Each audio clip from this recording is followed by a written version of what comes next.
어머니는 그날 병원 대기실에서 보호자 이름을 적지 못했습니다. 여러분, 안녕하세요. 오늘 들려드릴 이야기는 한 어머니의 이야기입니다. 아마 여러분도 비슷한 경험이 있으시거나 주변에서 한 번쯤은 들어보셨을 법한 그런 이야기일지도 모르겠어요. 김순자 어머니는 올해 69이십니다.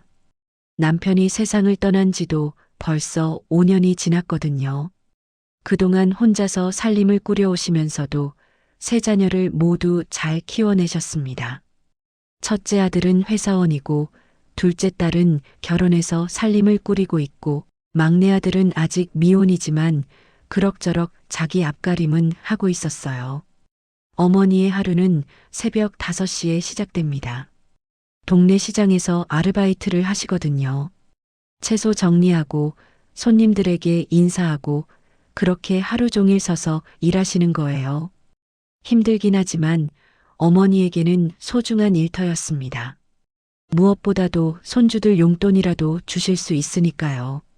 어머니는 항상 지갑에 손주들 사진을 넣고 다니셨어요. 시장 단골 손님들에게 자랑하시는 게 일이었거든요. 우리 큰 손주가 이번에 수상을 했다며? 정말 똑똑하게 생겼지 않나요? 막내 손주는 축구를 참 잘한다니까요. 나중에 선수할지도 몰라요. 이런 식으로 말씀하시면서 정말 행복해 하시곤 했습니다. 어머니에게는 손주들이 전부였어요. 자식들도 물론 소중하지만 손주들을 보면 진짜 눈에서 별이 날 정도로 예뻐하셨거든요. 그런데 언제부턴가 이상한 기운이 감돌기 시작했습니다. 자식들이 어머니를 대하는 태도가 조금씩 달라지기 시작한 거예요. 어머니, 요즘 혼자 사시기 힘들지 않으세요? 첫째 아들이 어느 날 이런 말을 꺼냈어요. 처음에는 어머니를 걱정하는 말인 줄 알았거든요. 아니야, 괜찮다. 아직 팔팔하다. 어머니가 이렇게 대답하시자 아들의 표정이 묘하게 변했습니다. 그게 아니라 어머니 혼자 계시니까 우리도 걱정이 되고 그래요. 혹시 어머니가 우리에게 부담이 되실까 봐서요. 그 말을 들은 순간 어머니의 가슴이 철렁했습니다. 부담이 된다고요? 자기가 자식들에게 부담이 된다는 말인가요? 그 뒤로도 비슷한 말들이 계속 들려왔어요. 둘째 딸도 마찬가지였습니다. 어머니, 요즘 시장일 너무 힘들지 않으세요? 이제 그만 쉬셔도 될 것 같은데. 어머니 혼자 큰 집에 사시니까 관리비도 많이 들고 우리도 애들 키우느라 여유가 없어서 이런 식으로 돌려서 말하는 거였어요.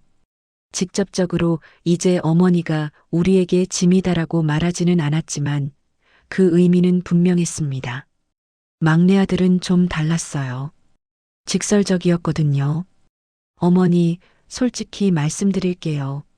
제가 결혼 준비하느라 돈이 많이 들어가거든요. 그런데 어머니 생활비까지 챙겨드리기가 쉽지 않아요. 어머니는 그 순간 정말 당황스러웠습니다. 언제부터 자기가 자식들에게 생활비를 받는 사람이 되었나요? 오히려 어머니가 자식들 도와주려고 시장에서 일하고 있는 건데 말이에요. 하지만 어머니는 아무 말도 하지 않으셨어요. 자식들을 원망하고 싶지 않으셨거든요. 대신 더욱 열심히 일하기로 마음먹으셨습니다. 자식들에게 폐를 끼치지 않기 위해서 말이에요. 그런데 이상한 건 자식들의 관심이 점점 어머니의 재산에 쏠리기 시작한다는 거였어요. 집 이야기, 통장 이야기, 보험 이야기. 예전에는 관심도 없던 것들에 대해서 자꾸 물어보는 거예요. 어머니, 집 관리는 잘하고 계세요? 통장은 어느 은행에 있으세요? 혹시 보험은 들어놓으신 게 있나요?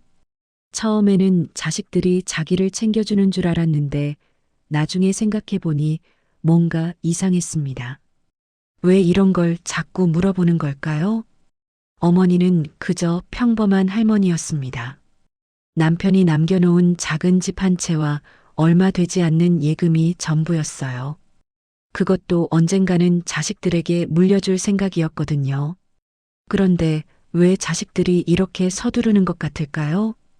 불안한 마음이 조금씩 커져갔습니다. 하지만 어머니는 여전히 믿고 계셨어요. 자기가 키운 자식들이 어머니를 버릴 리는 없다고 말이에요. 그러던 어느 날 어머니에게 갑작스런 일이 벌어졌습니다. 시장에서 일하시던 중에 갑자기 복통이 시작된 거예요. 처음에는 체한 줄 알고 참고 계셨는데 점점 심해지더니 결국 쓰러지고 말았습니다. 어머니, 어머니. 시장 상인들이 급히 구급차를 불렀어요. 병원에 도착해서 검사를 받아보니 급성 복막염이었습니다. 수술이 필요한 상황이었어요. 보호자분이 어디 계신가요? 수술 동의서에 서명을 받아야 하는데 간호사가 물어봤습니다. 어머니는 떨리는 손으로 첫째 아들에게 전화를 걸었어요. 여보세요, 아들아. 어머니가 지금 병원에 있는데. 어머니, 지금 회사에 있어서 바로 갈 수가 없어요. 나중에 갈게요. 첫째 아들의 대답이었습니다. 어머니는 둘째 딸에게도 전화를 걸었어요. 어머니, 저도 애들 데리러 가야 해서 내일 가볼게요. 막내 아들도 마찬가지였습니다. 어머니, 저 지금 중요한 일이 있어서 형한테 연락해 보세요. 결국 어머니는 혼자서 수술 동의서에 서명하셔야 했어요. 보호자란에는 아무도 적을 사람이 없었습니다. 그 순간 어머니의 마음이 얼마나 쓸쓸했을까요? 수술은 다행히 잘 끝났습니다. 하지만 병원비 문제가 생겼어요. 응급수술이다 보니 비용이 만만치 않았거든요. 어머니는 자신의 카드로 결제를 하셨습니다.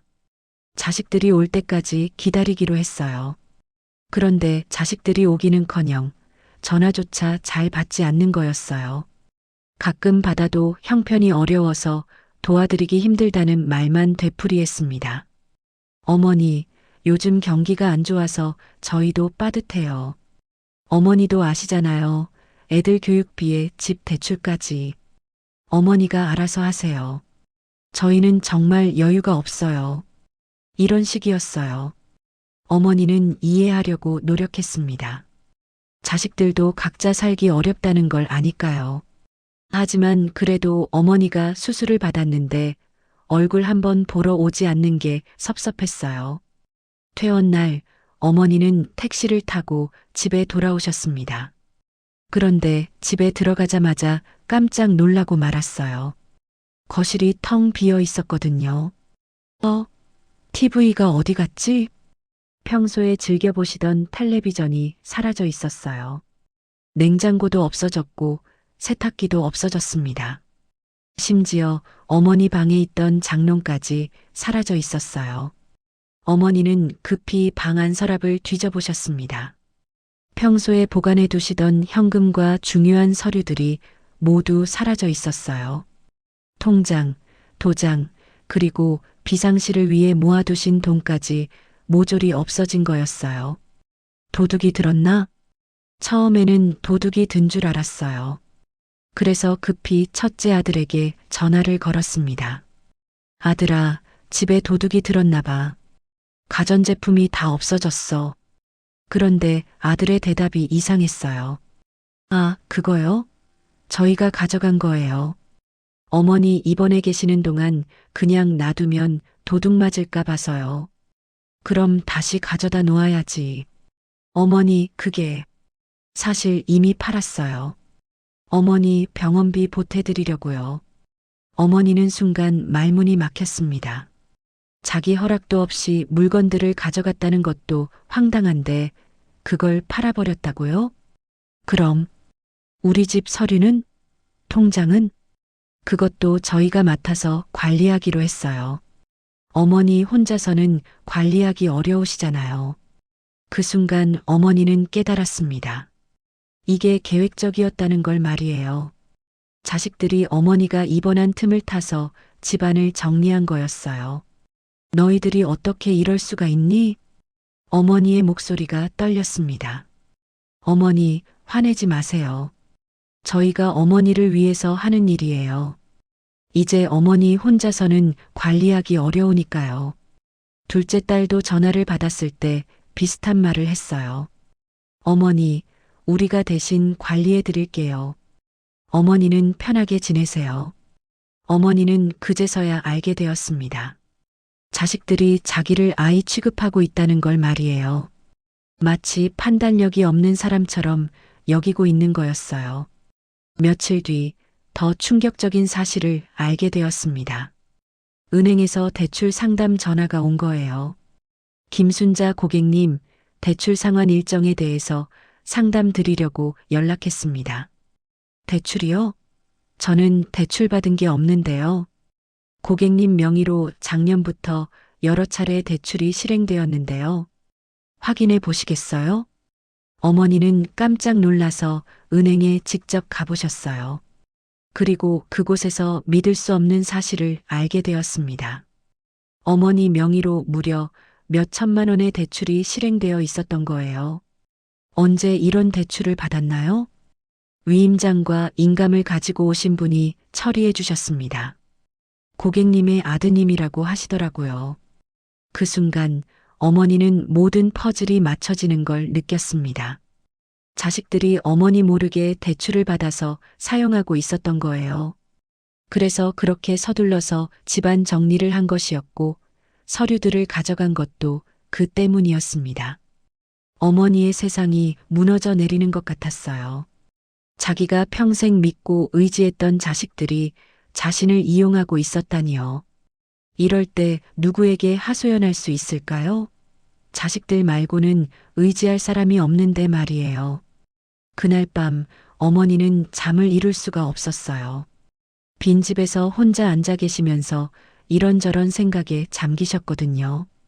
어디서부터 잘못되었을까요? 자기가 자식들을 잘못 키웠을까요? 며칠이 지나자 연체 통지서들이 우편함에 쌓이기 시작했어요. 대출 이자가 연체되었다는 내용이었습니다. 어머니가 모르는 사이에 이자가 밀려 있었던 거예요. 따르릉. 독촉 전화도 하루 종일 울렸습니다. 김순자 고객님, 대출 이자가 연체되었습니다. 빠른 시일 내에 입금해 주시기 바랍니다. 저는 대출 받은 적이 없다고 했잖아요. 고객님 명의로 실행된 대출이니까 책임지셔야 합니다. 은행에서는 어머니 명의로 된 대출이니까 어머니가 책임져야 한다고 했어요.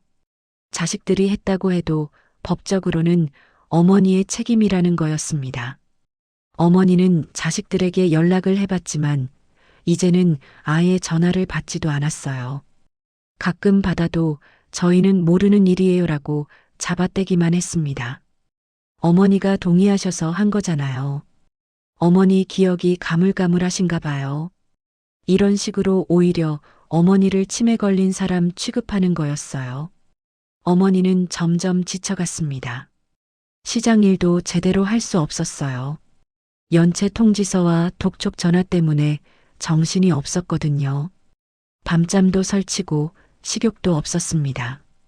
그러던 어느 날 어머니는 길에서 쓰러지고 말았어요. 극도의 스트레스와 영양실조 때문이었습니다. 지나가던 사람들이 구급차를 불러서 응급실로 실려갔어요. 보호자분이 어디 계신가요? 또다시 같은 질문이었습니다. 어머니는 자식들에게 연락해달라고 했지만 연락이 되지 않았어요. 보호자분이 없으셔서 절차가 어렵습니다. 간호사의 말을 들은 순간 어머니는 깨달았습니다. 자기에게는 정말 아무도 없다는 걸 말이에요. 보호자도 없고 의지할 사람도 없고 자기 편도 없었어요. 병상에 누워서 천장을 바라보며 생각했습니다. 이제 정말 끝인가? 하지만 그 순간 어머니 마음속에서 다른 목소리가 들렸어요. 아니야, 이렇게 당할 수는 없어. 69평생을 자식들을 위해 살았는데 이렇게 버려질 수는 없다는 생각이 든 거예요. 무엇보다 억울했어요. 자기가 뭘 잘못했길래 이런 취급을 받아야 하나요? 그날 밤 어머니는 중요한 결심을 하셨습니다. 이제는 엄마가 아니라 당사자로 살기로 한 거예요. 자식들을 위해서만 사는 엄마가 아니라 자기 자신을 위해서 사는 한 인간으로 말이에요. 다음 날 태어난 어머니는 처음으로 혼자서 도시락을 먹으면서 이런 생각을 했어요. 나도 살 권리가 있어. 나도 인간이야.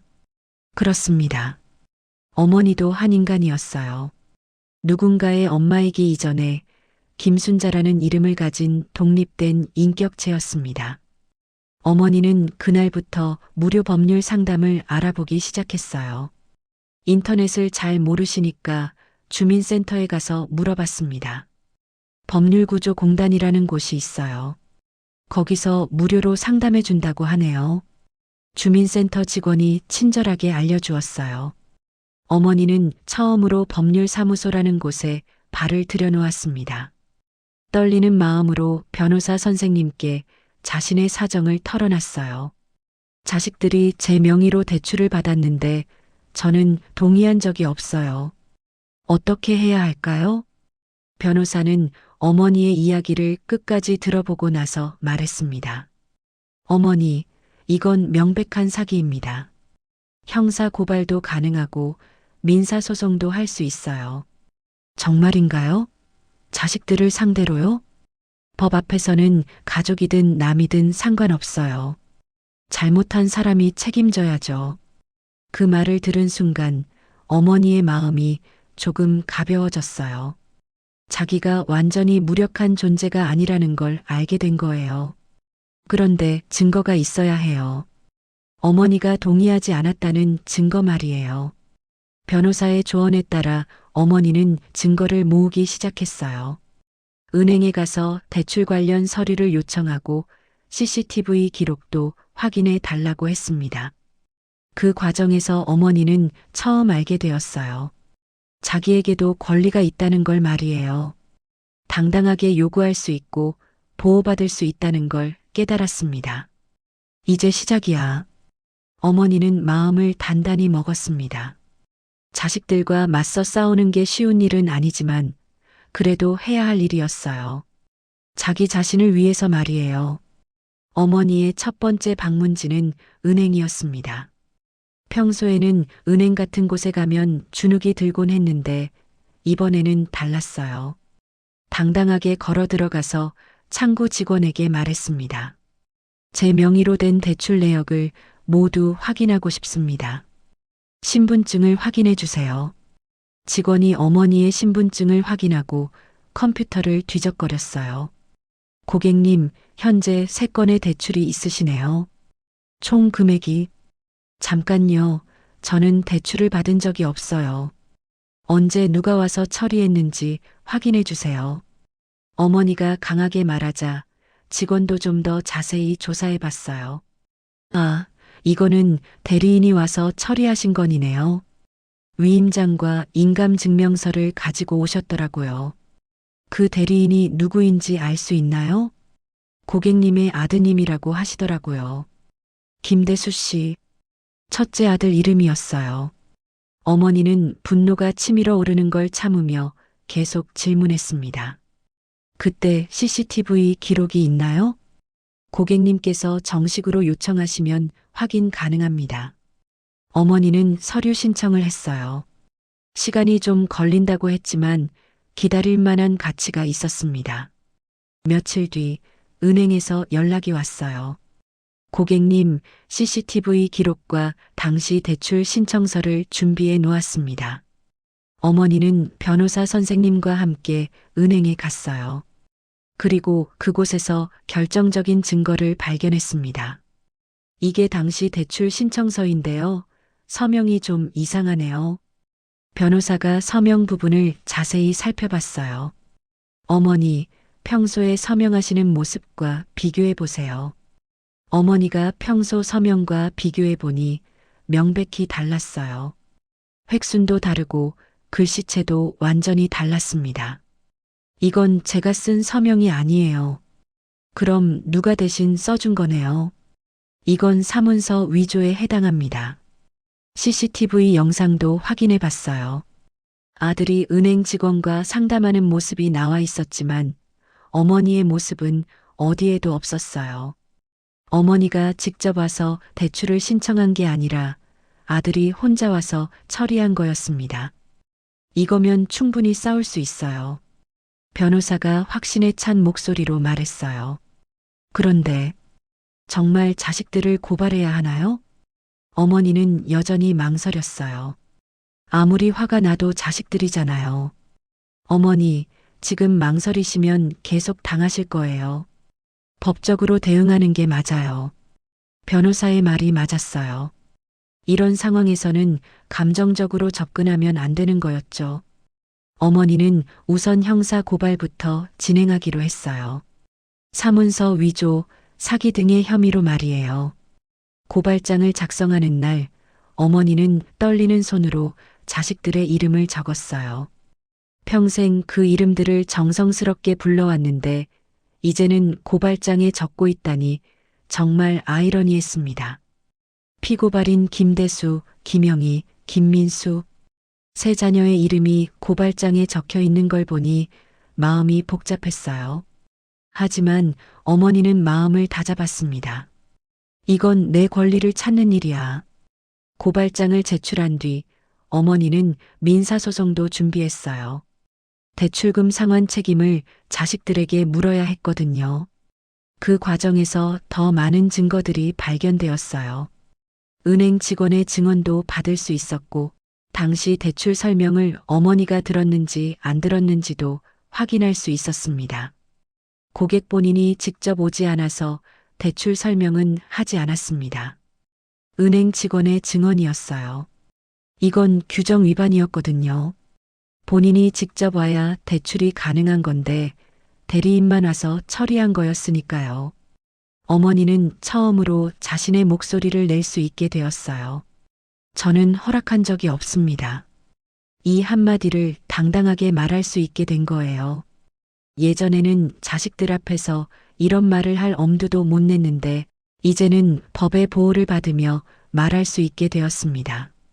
자식들에게도 내용 증명을 보냈어요. 앞으로 법정에서 만나자는 내용이었습니다. 며칠 뒤 첫째 아들이 전화를 걸어왔어요. 어머니, 이게 무슨 일이에요? 갑자기 고발을 하시고 너희가 내 허락 없이 대출받은 거 알고 있다. 어머니, 그때 어머니께서 동의하셨잖아요. 언제 내가 동의했니? 증거가 있으면 내놔라. 어머니의 목소리가 달라져 있었어요. 예전처럼 구슬픈 목소리가 아니라 단호하고 강한 목소리였습니다. 어머니, 제발 생각해 보세요. 우리가 어머니의 자식인데 자식이라고 해서 부모를 속여도 되는 거니?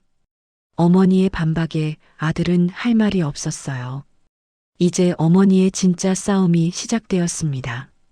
법정에서 자신의 권리를 되찾기 위한 싸움 말이에요. 어머니의 고발장이 접수되고 나서 며칠 뒤 자식들의 반격이 시작되었어요. 예상했던 일이지만 그 수법이 정말 교묘했습니다. 첫째 아들이 제일 먼저 움직였어요. 어머니 집 앞에 나타나서 이웃들에게 이상한 말들을 퍼뜨리기 시작한 거예요. 우리 어머니가 요즘 기억이 가물가물하세요. 치매에 기미가 있는 것 같아서 걱정이에요. 어머니께서 자꾸 없는 일을 있었다고 하시고 정신이 좀 혼란스러우신가 봐요. 이런 식으로 어머니를 치매 환자로 만들려고 했어요. 이웃들이 어머니를 의심하게 만드는 거였죠. 둘째 딸은 더 직접적으로 나왔어요. 어머니 집에 찾아와서 큰 소리를 쳤습니다. 어머니, 정말 너무하세요. 자식들을 경찰에 신고하시다니. 어머니가 그러시면 우리는 어떻게 살아요? 직장에서도 소문날 텐데. 어머니, 우리가 언제 어머니를 속였다고 그래요? 우리가 어머니를 위해서 한 일인데. 딸의 목소리가 온 동네에 울려 퍼졌어요. 마치 어머니가 나쁜 사람인 것처럼 말하는 거였습니다. 막내 아들은 가장 교활했어요. 눈물을 흘리며 어머니에게 호소했어요. 어머니, 저 정말 결혼 준비 때문에 힘들어요. 그런데 이런 일까지 생기면 결혼도 망쳐져요. 어머니, 제발 고소를 취하해 주세요. 저희가 잘못했으니까 앞으로 잘할게요. 어머니만 믿고 살았는데 이렇게 하시면 저희는 어떻게 해야 해요? 정말 가슴 아픈 연기였어요. 하지만 어머니는 이미 속지 않으셨습니다. 자식들의 공작은 여기서 끝나지 않았어요. 친척들까지 동원하기 시작한 거예요. 순자 언니, 자식들과 화해해요. 법정까지 가면 소문나잖아요. 집안 망신이에요. 이런 일이 알려지면 손주들까지 창피당해요. 언니가 조금만 참으면 될 일인데 왜 이렇게까지 하세요? 친척들의 설득 공세가 이어졌어요. 모두 어머니가 잘못하고 있다는 식으로 몰아갔습니다. 심지어 종교단체까지 이용했어요. 어머니가 다니시던 교회에서도 권사님들이 찾아와서 말했어요. 권사님, 자식을 용서하는 게 부모의 도리 아닐까요? 하나님께서도 용서하라고 하셨잖아요. 법정까지 가면 하나님이 슬퍼하실 거예요. 종교적인 죄책감까지 들게 만들려고 한 거예요. 그래도 어머니가 굳건하자 이번에는 회유 작전에 들어갔어요. 어머니, 지금이라도 고소를 취하하시면 매달 생활비를 드릴게요. 어머니 병원비도 저희가 다 책임지겠어요. 어머니 원하시는 요양원에도 모셔다 드릴게요. 달콤한 제안들이 쏟아졌어요. 하지만 어머니는 알고 계셨어요. 이런 약속들이 얼마나 허황된지 말이에요. 너희들 말을 믿을 수 있을까? 어머니, 저희가 거짓말할 이유가 있겠어요? 이제부터는 정말 잘할게요. 그럼 지금까지는 잘못했다는 뜻이니?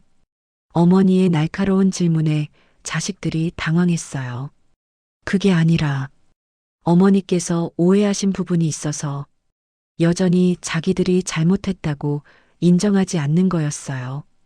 그 모습을 보면서 어머니는 확신했습니다. 자식들이 진심으로 반성하는 게 아니라는 걸 말이에요. 그저 법적인 처벌이 무서워서 일시적으로 굽히는 것 뿐이었어요. 가장 힘들었던 건 이웃들의 시선이었어요. 자식들의 선전 공작 때문에 어머니를 의심하는 사람들이 생겨났거든요.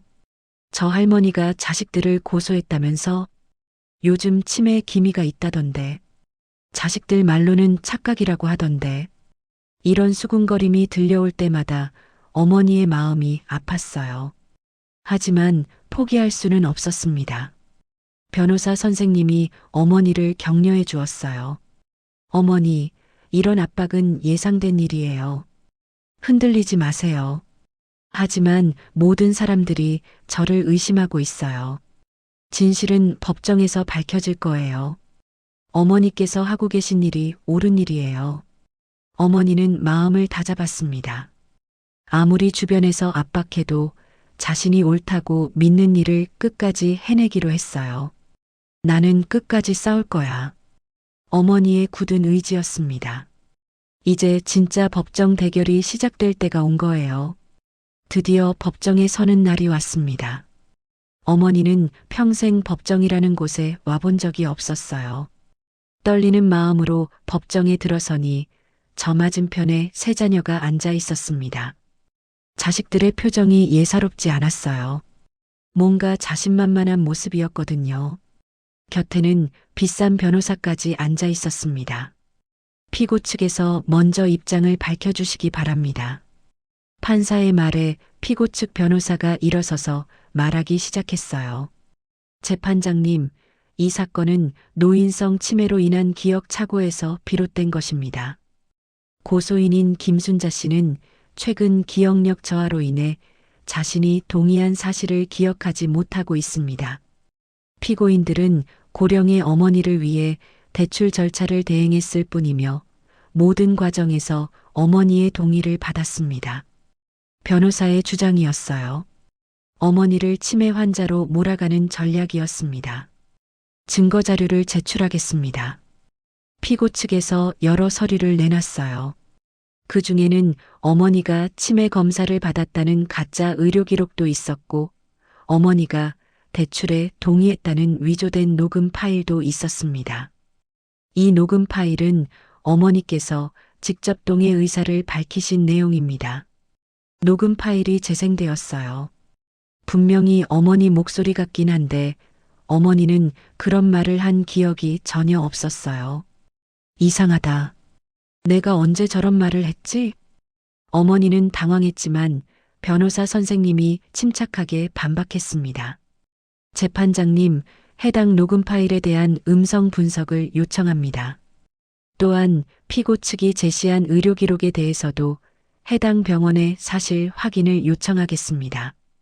그리고 원고 측의 반박이 시작되었어요. 재판장님, 이제 진짜 증거를 보여드리겠습니다. 변호사가 준비해온 자료들을 차례로 제시했어요. 먼저 은행의 CCTV 기록입니다. 영상이 재생되자 법정이 조용해졌어요. 화면에는 첫째 아들 김대수가 혼자 은행에 와서 상담하는 모습이 나왔습니다. 어머니의 모습은 어디에도 없었어요. 고소인인 김순자 씨가 직접 와서 대출을 신청한 것이 아니라 피고인 김대수가 혼자 와서 처리한 것이 명확합니다. 다음으로 서명 감정 결과입니다. 필체 감정 전문가가 증언대에 섰어요. 대출 신청서의 서명과 김순자 씨의 평소 서명을 비교 분석한 결과 명백히 다른 사람이 쓴 것으로 판단됩니다. 특히 기역자의 획순과 지읒자의 모양이 완전히 다릅니다. 감정 결과가 제시되자 법정 분위기가 바뀌었어요. 피고 측 변호사의 얼굴이 굳어졌습니다. 마지막으로 은행 직원의 증언을 들어보겠습니다. 당시 대출 업무를 담당했던 은행 직원이 증인으로 나왔어요. 김대수 씨가 어머니 대신 와서 대출을 신청했는데 그때 위임장과 인감증명서를 가지고 왔어요. 하지만 고객 본인이 직접 오지 않았기 때문에 대출 내용 설명은 하지 않았습니다. 이는 은행 규정에도 어긋나는 일이었는데 당시에는 서류가 완비되어 있어서 승인해드린 것입니다. 은행 직원의 증언이 끝나자 재판부의 표정이 심각해졌어요. 피고 측에서 반박하시겠습니까? 판사의 질문에 피고 측 변호사는 잠시 망설이다가 말했어요. 위임장은 어머니께서 미리 써주신 것입니다. 그럼 위임장을 언제, 어디서, 누가 지켜보는 가운데 작성했는지 증명할 수 있나요? 원고 측 변호사의 날카로운 질문에 피고 측은 대답하지 못했어요. 그때 결정적인 증언이 나왔습니다. 재판장님, 추가 증인을 신청합니다. 어머니의 이웃인 박정순 씨가 증인으로 나선 거예요. 저는 김순자 씨와 50년 가까이 이웃으로 지낸 사람입니다. 김순자 씨는 절대 치매가 아니에요. 오히려 저보다 기억력이 좋으신 분이거든요. 그리고 자녀들이 와서 이상한 말들을 퍼뜨리고 다니는 것도 봤어요. 어머니를 치매 환자로 만들려고 하더라고요. 박정순 씨의 증언이 끝나자 재판부에서 중요한 발언이 나왔어요. 지금까지 심리한 결과 사문서 위조 가능성이 높다고 판단됩니다. 또한 피고 측에서 제시한 녹음 파일과 의료 기록에 대한 정밀 조사가 필요해 보입니다. 1차 재판에서 어머니 쪽이 유리한 판세를 잡았어요. 하지만 아직 끝난 게 아니었습니다. 피고 측도 마지막 카드를 준비하고 있었거든요. 법정을 나서면서 첫째 아들이 어머니에게 다가왔어요. 어머니, 정말 이러실 거예요? 아직 늦지 않았으니까 화해해요. 하지만 어머니는 단호하게 고개를 저었어요. 너희들이 진심으로 잘못을 인정할 때까지는 절대 안 돼. 어머니의 의지는 확고했습니다. 이제 2차 재판에서 진짜 승부가 결정될 거였어요. 2차 재판을 앞두고 어머니 쪽 변호사가 추가 조사를 진행했어요. 그 과정에서 정말 충격적인 사실이 드러나게 되었습니다. 어머니, 큰일 났어요. 변호사가 급히 어머니를 불렀어요. 큰아들 김대수 씨에 대해서 조사하던 중에 놀라운 사실을 발견했습니다. 어떤 사실인가요? 김대수 씨가 이미 다른 사람에게 같은 수법으로 사기를 친 전과가 있어요. 변호사가 보여준 자료를 보고 어머니는 깜짝 놀랐어요. 첫째 아들이 직장 동료의 명의로 무단 대출을 받아서 형사처벌을 받은 기록이 있었던 거예요. 이게 언제 일인가요? 작년 일이에요. 벌금형을 받았는데 가족들에게는 숨겼던 것 같아요. 그럼 우리 일도 계획적으로 한 거였다는 뜻인가요? 그럴 가능성이 높습니다. 전과가 있는 사람이 같은 수법을 쓴 거니까요. 더 충격적인 건 다른 가족들도 이 사실을 알고 있었다는 거였어요. 둘째 딸인 김영희 씨가 당시 오빠의 보증을 서준 기록이 있어요. 막내 아들 김민수 씨도 그 돈의 일부를 받아서 사용한 흔적이 있고요. 어머니는 그제서야 모든 진실을 깨달았어요. 자식들이 처음부터 계획을 세워서 자신을 속인 거였던 거예요. 그럼 내가 입원했을 때 집안 물건들을 가져간 것도 미리 계획된 일이었을 가능성이 높습니다. 어머니가 입원하시는 걸 기회로 삼은 거죠. 변호사의 설명을 들으니 모든 퍼즐이 맞춰졌어요. 자식들이 평소에 어머니의 재산에 관심을 보인 것, 갑자기 어머니가 부담스럽다고 말한 것, 모든 게 이 일을 위한 준비였던 거예요. 그렇다면 내가 버려진 게 아니라 이용당한 거였구나. 어머니의 목소리가 떨렸어요. 자식들이 자신을 사랑하지 않아서 버린 게 아니라 돈 때문에 이용한 거였다는 사실이 더 충격적이었어요. 2차 재판날 이 모든 증거가 법정에 제시되었어요. 재판장님, 새롭게 발견된 증거를 제시하겠습니다. 변호사가 김대수의 전과 기록을 법정에 제출했어요. 피고인 김대수는 작년에 동일한 수법으로 타인의 명의를 도용해서 대출을 받은 전과가 있습니다. 이는 우연의 일치가 아니라 계획적인 범행임을 보여주는 결정적 증거입니다. 법정이 술렁였어요. 피고 측 변호사의 얼굴이 창백해졌습니다. 또한 다른 피고인들도 이 사실을 알고 있었으면서 공모했다는 증거가 있습니다. 김영희가 보증을 선 기록과 김민수가 돈을 받아 쓴 기록이 모두 제시되었어요. 피고 측에서 해명하시겠습니까? 판사의 질문에 세 자녀는 아무 말도 할 수 없었어요. 더 이상 변명할 수 없는 상황이었거든요. 그때 첫째 아들이 갑자기 일어나서 말했어요. 죄송합니다. 저희가 잘못했습니다. 드디어 자백한 거예요. 어머니께 정말 죄송하고 저희가 한 일이 잘못된 거 맞습니다. 하지만 저희도 생활이 어려워서 어쩔 수 없었던 거예요. 여전히 진심 어린 사과는 아니었어요. 상황이 불리해지자 어쩔 수 없이 인정한 거였죠. 어머니는 그 모습을 보면서 마음이 복잡했어요. 화가 나면서도 한편으로는 안쓰러웠거든요. 하지만 변호사가 더 중요한 사실을 폭로했어요. 재판장님, 피고인들이 어머니를 치매 환자로 만들기 위해 가짜 의료 기록을 만들고 녹음 파일을 조작한 사실도 밝혀졌습니다. 이는 단순한 사기를 넘어서 모친에 대한 명예훼손, 허위사실 유포 등 여러 죄목에 해당합니다. 자식들의 죄목이 점점 늘어나고 있었어요. 특히 어머니를 정신적으로 무력화시키려고 한 시도는 노인학대에 해당할 수도 있습니다. 판사도 이때는 표정이 엄격해졌어요. 지금까지의 심리 결과를 종합해 볼 때 이 사건은 단순한 가족 분쟁이 아니라 계획적이고 지능적인 범죄 행위로 보입니다. 특히 고령의 모친을 대상으로 한 점에서 죄질이 매우 나쁩니다. 재판부의 판단이었어요. 마지막으로 어머니가 최후 진술을 했어요. 재판장님, 저는 평생 자식들만 믿고 살았습니다. 그런데 그 자식들이 저를 이렇게 속였다는 게 정말 충격이에요. 돈이 아쉬우면 솔직하게 말하면 될 텐데 왜 이렇게 복잡하게 속였을까요? 어머니의 진심 어린 말에 방청석이 조용해졌어요. 저는 이제 자식들을 용서할 생각도 없고 다시 가족으로 지낼 생각도 없습니다. 법에 따라 엄중하게 처벌해 주시기 바랍니다. 어머니의 단호한 최후 진술이었습니다. 이제 판결만 남은 상황이었어요. 판결 선고일 법정은 많은 사람들로 가득 찼어요. 이 사건이 언론에 보도되면서 사회적 관심을 끌게 되었거든요. 지금부터 판결을 선고하겠습니다. 판사의 엄숙한 목소리가 법정에 울려 퍼졌어요.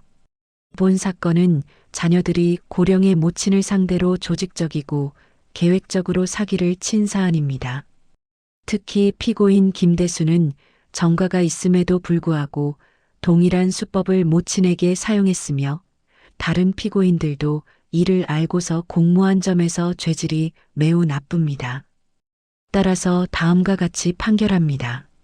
첫째, 피고인들 명의로 실행된 모든 대출은 무효로 하며 원고는 상환 의무가 없음을 확인합니다. 법정에 안도의 한숨이 흘러나왔어요. 둘째, 피고인들은 연대하여 원고에게 정신적 피해에 대한 위자료 1천만 원을 지급하라. 셋째, 형사적으로는 피고인 김대수에게 징역 1년의 집행유예 2년, 피고인 김영희와 김민수에게 각각 벌금 500만 원을 선고합니다. 판결이 끝나자 어머니는 깊은 숨을 내쉬었어요. 드디어 끝난 거였어요. 법정을 나서는 길에 자식들이 어머니에게 다가왔어요. 어머니, 정말 죄송해요. 하지만 어머니는 돌아보지도 않으셨어요. 이제 정말 끝이었거든요. 어머니, 제발 한 번만 봐주세요. 자식들의 목소리가 뒤에서 들려왔지만 어머니는 그냥 걸어 나가셨어요. 며칠 뒤 어머니는 새로운 삶을 시작했어요. 예전 집을 정리하고 작은 임대주택으로 이사를 하셨습니다. 이제 정말 내 집이구나. 작은 집이지만 온전히 자기 것이었어요. 아무도 함부로 들어올 수 없는 자기만의 공간이었습니다. 어머니는 처음으로 자기 이름으로 통장을 만들었어요. 예전에는 자식들 이름으로 된 통장에 돈을 넣어놨거든요. 하지만 이제는 다릅니다. 김순자. 통장에 적힌 자기 이름을 보니 새로운 기분이 들었어요. 69에 처음 경험하는 독립이었습니다. 시장 일도 다시 시작했어요. 예전보다 힘들긴 하지만 누구 눈치 볼 필요가 없었어요. 번 돈은 온전히 자기 것이었고 쓰고 싶은 대로 쓸 수 있었습니다.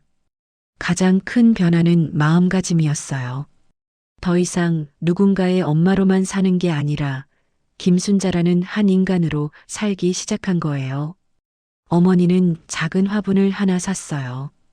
베란다에 놓고 매일 물을 주면서 말했습니다. 우리 둘 다 새로 시작하자. 화분 속 새싹이 파릇파릇 자라는 모습을 보면서 어머니도 새로운 희망을 키워나갔어요. 물론 완전히 행복한 건 아니었어요. 가끔 외로울 때도 있었고 자식들이 그리울 때도 있었습니다. 하지만 후회하지는 않았어요. 자기가 선택한 길이었으니까요. 몇 달 뒤 어머니는 같은 처지에 있는 다른 노인분들을 도와주는 일을 시작했어요. 법률구조공단에서 자원봉사를 하면서 비슷한 피해를 당한 분들에게 조언을 해드리는 거였어요. 포기하지 마세요. 당신도 충분히 싸울 수 있어요. 어머니의 경험담을 들은 다른 어르신들이 용기를 내기 시작했어요. 그렇게 어머니는 진짜 새로운 인생을 시작하셨습니다. 누구의 그늘 아래 있는 게 아니라 스스로 빛을 내는 사람이 된 거예요. 간혹 자식들로부터 연락이 오기도 했어요. 하지만 어머니는 받지 않았습니다. 그들과의 인연은 법정에서 정리된 거였어요. 어머니의 작은 집에는 이제 누구의 사진도 없어요. 손주들 사진도 치워버렸습니다.